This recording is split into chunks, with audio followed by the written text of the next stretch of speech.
आज का दिन वाकई उन लोगों के लिए यादगार बन सकता है जिन्होंने अपने जीवन का सबसे बड़ा हिस्सा सेवा, अनुशासन और जिम्मेदारी में बिताया है। जिस तरह की बातें सामने आ रही है, उससे देश के कोने कोने में बैठे करोड़ों कर्मचारियों, पेंशनर्स, पूर्व सैनिकों और वरिष्ठ नागरिकों के बीच एक नई उम्मीद की लहर दौड़ गई है। वजह साफ है, दो बड़ी खबरें जिनका सीधा असर आपके महीने के बजट पर पड़ता है और जिनका संबंध सीधे सरकारी खजाने से जुड़ा है। इसलिए आज की बात को ध्यान से सुनिए, क्योंकि यहां सिर्फ भावनाएं नहीं, असली असर और जरूरी सावधानियां भी शामिल है। और हां, अगर आप चाहते हैं कि ऐसी ही ताजा और काम की जानकारी आपको लगातार मिलती रहे, तो सब्सक्राइब जरूर कर लीजिए। कई बार बड़े फैसले अचानक आते हैं और सही अपडेट समय पर मिलना बहुत जरूरी होता है। इसलिए सब्सक्राइब करके जुड़े रहिए ताकि कोई भी महत्वपूर्ण खबर आपसे मिस न हो। अब पहली बड़ी खबर की तरफ आते हैं, जो ईपीएस 95 पेंशनर्स के लिए किसी वरदान से कम नहीं मानी जा रही है। देश में लाखों ऐसे परिवार हैं जिनकी बुजुर्ग उम्र की सुरक्षा ईपीएस 95 पर टिकी हुई है। यह वही व्यवस्था है जो ईपीएफओ के तहत आती है और उन कर्मचारियों को पेंशन देती है जिन्होंने नौकरी के दौरान इसमें नियमित योगदान किया। लेकिन सच्चाई यह भी है कि लंबे समय से एक ही शिकायत थी, जो पेंशन मिल रही है वह आज की महंगाई के हिसाब से बेहद कम पड़ रही है।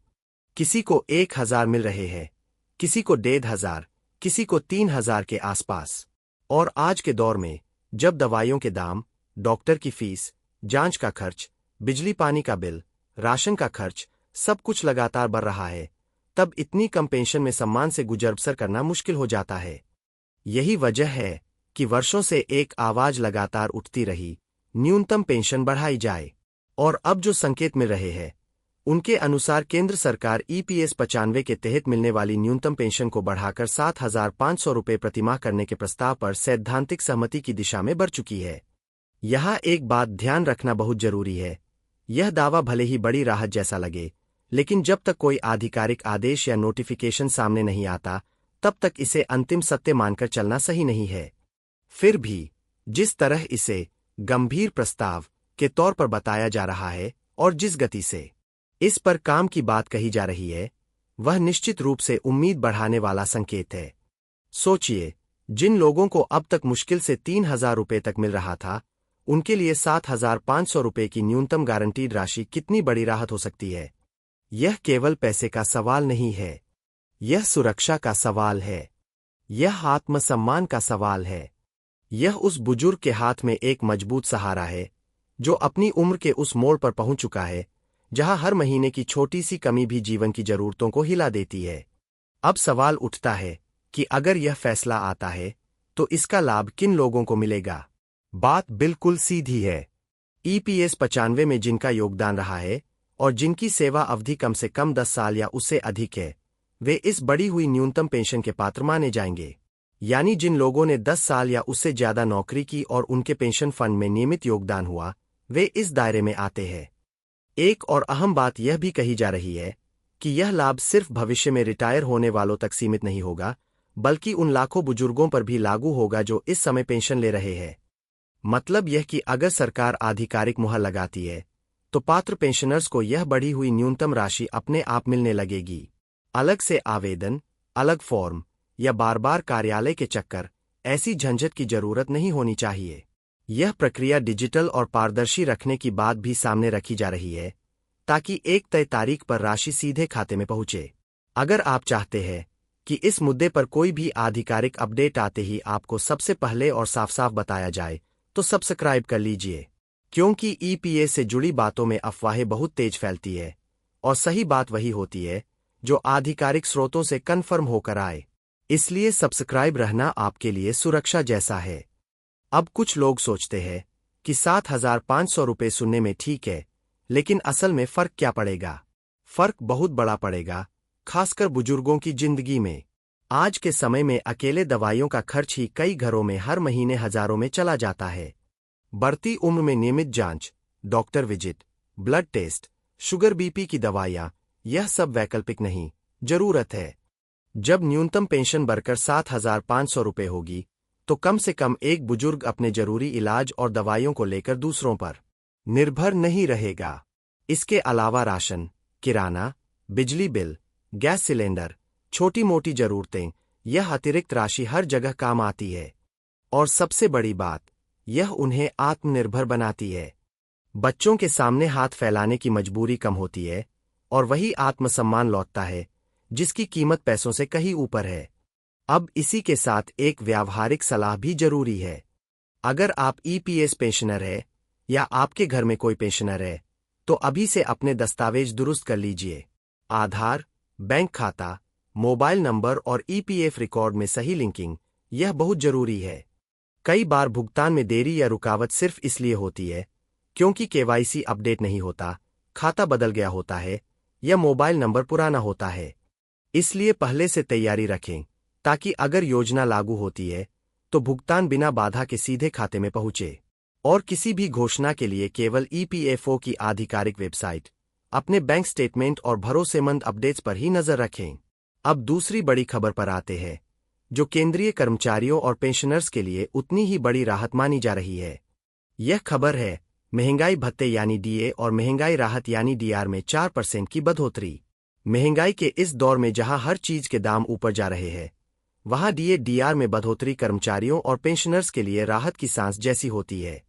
जो संकेत सामने आ रहे हैं उनके अनुसार प्रधानमंत्री की अध्यक्षता में हुई कैबिनेट बैठक में डीए और डीआर बढ़ाने पर अंतिम मुहर लगने की बात कही जा रही है। और शुरुआती चर्चाओं में जहां 3% का आंकड़ा था, वहीं अब 4% की बढ़ोतरी की बात जोर पकड़ रही है। यह बढ़ोतरी कितनी अहम है, यह तब समझ आता है जब आप इसे अपने बेसिक पर जोड़कर देखते हैं। यहां भी वही जरूरी बात, जब तक आधिकारिक आदेश जारी नहीं होता तब तक प्रतिशत और प्रभाव की बात अनुमान के दायरे में रहती है। लेकिन अगर 4% की वृद्धि घोषित होती है तो इसका फायदा सीधे आपकी तनख्वाह और पेंशन में जुड़ता है और आमतौर पर यह बढ़ोतरी रेट्रोस्पेक्टिव प्रभाव से लागू होती है। यानी जिस तारीख से लागू मानी जाएगी उस तारीख से लेकर भुगतान वाली तारीख तक का बकाया भी एरियर के रूप में एक साथ मिल सकता है। अक्सर यह जनवरी या जुलाई की प्रभावी तारीखों के आसपास जुड़ता है और आदेश आते ही बकाया का हिसाब बनाकर भुगतान किया जाता है। अब गणित समझिए ताकि आपको असली असर स्पष्ट हो। डीए आपके बेसिक वेतन का प्रतिशत होता है। अगर 4% बढ़ता है तो हर महीने आपके बेसिक का 4% अतिरिक्त जुड़ जाएगा। उदाहरण के तौर पर यदि किसी कर्मचारी का बेसिक 18,000 रुपये है तो 4% का मतलब 720 रुपये प्रति माह अतिरिक्त। साल में यह 8,640 रुपये के आसपास हो जाता है। अगर किसी का बेसिक 50,000 रुपये है तो 4% का मतलब 2,000 रुपये प्रति माह अतिरिक्त, यानी सालाना करीब 24,000 रुपये। और अगर किसी का बेसिक 1,00,000 रुपये है तो 4% का मतलब 4,000 रुपये प्रति माह, यानी सालाना करीब 48,000 रुपये। यही गणित पेंशनर्स के लिए डीआर के रूप में लागू होता है, जिससे उनका मासिक सहारा मजबूत होता है। पेंशनर्स के लिए यह राहत इसलिए भी बड़ी है क्योंकि रिटायरमेंट के बाद आय के नियमित स्रोत सीमित होते हैं और हर महीने बढ़ते खर्च के सामने डीआर ही एक बड़ी ढाल बनता है। दवाइयों, इलाज, घर के खर्च और रोजमर्रा की जरूरतों में यह बढ़ोतरी वास्तविक मदद करती है। और जब आर्थिक दबाव थोड़ा कम होता है तो बुजुर्गों की मानसिक चिंता भी कम होती है, जो स्वास्थ्य के लिए भी उतना ही जरूरी है। और अगर आप चाहते हैं कि डीए डीआर की वास्तविक घोषणा, लागू तारीख, एरियर की गणना और आपकी जेब पर असर, यह सब आपको बिल्कुल साफ तरीके से समझाया जाए तो सब्सक्राइब कर लीजिए। क्योंकि जैसे ही आदेश आता है उसी के साथ कंफ्यूजन भी बढ़ता है और वहीं पर सही गाइडेंस सबसे ज्यादा काम आती है। इसलिए सब्सक्राइब करके जुड़े रहिए। अब एक और महत्वपूर्ण पहलू है, इस तरह के फैसलों का असर सिर्फ व्यक्तिगत नहीं होता, आर्थिक स्तर पर भी होता है। जब लाखों कर्मचारियों और पेंशनर्स की आय में वृद्धि होती है तो बाजार में खर्च बढ़ता है। किराना, कपड़ा, छोटे व्यापारी, सर्विस सेक्टर, सब जगह मांग बढ़ती है। मांग बढ़ती है तो उत्पादन बढ़ता है और उत्पादन बढ़ता है तो रोजगार के अवसर भी बढ़ते हैं। इसलिए डीए डीआर की बढ़ोतरी कई बार एक सकारात्मक आर्थिक चक्र को भी गति देती है। इन दोनों खबरों के साथ कुछ जरूरी सावधानियां भी है। सबसे पहली बात, अफवाहों से दूर रहिए।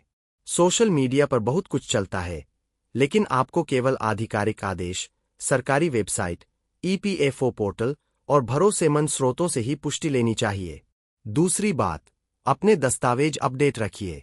आधार, पैन, बैंक खाता और मोबाइल नंबर की लिंकिंग, यह दोनों मामलों में जरूरी है, चाहे पेंशन हो या डीए/डीआर का भुगतान। तीसरी बात, धैर्य रखिए। कई बार फैसले का संकेत पहले आता है और आदेश बाद में जारी होता है, लेकिन जैसे ही आदेश जारी होता है, लाभ और बकाया दोनों का रास्ता साफ हो जाता है। अब कुल मिलाकर तस्वीर यह है कि एक तरफ ईपीएस 95 पेंशनर्स के लिए 7,500 रुपये न्यूनतम पेंशन की उम्मीद मजबूत होती दिख रही है, और दूसरी तरफ केंद्रीय कर्मचारियों व पेंशनर्स के लिए डीए/डीआर में 4% बढ़ोतरी की खबर राहत लेकर आ रही है।